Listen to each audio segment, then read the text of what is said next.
bawat araw ng lipas. Sa aming pagkikibaka ay hindi napapagod. Kami miyembro ng erang suko.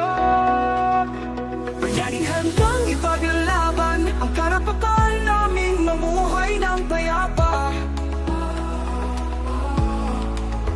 Sa bawat hakbang na aming ginagawa, ang layunin ay magkaroon ng kapayapaan. Sa aming mga tahanan at komunidad, laban sa mga maiingay na kapitbahay at negosyo na nagdudulot ng ingay at polusyon sa hangin. Sa bawat pagharap sa hamon ng buhay, sa pagtanggap ng mga pambabatikos at pananakot,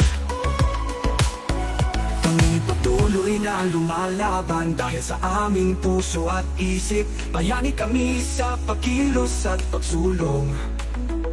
Hindi madali ang aming misyon, daming hadlang at hirap naming hinaharap, pero hindi namin hinahayaang maging baliw sa aming pananaw.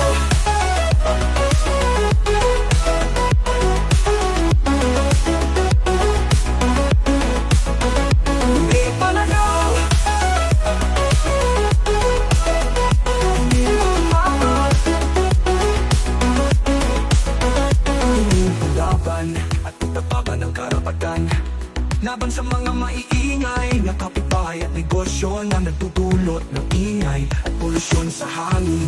Sa bawat pagharap sa hamon ng buhay, sa pagtanggap ng mga pambabatikos at pananakot, kami patuloy na lumalaban dahil sa aming puso at isip. Bayani kami sa pagkilos at pagsulong.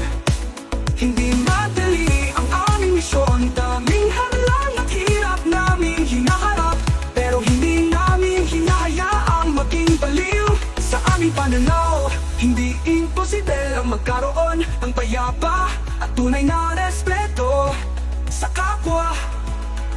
Nararanasan namin ang sakit sa puso, sa paulit-ulit na ingay at polusyon sa kapaligiran, pero patuloy pa rin kami sa pagtibig dahil kami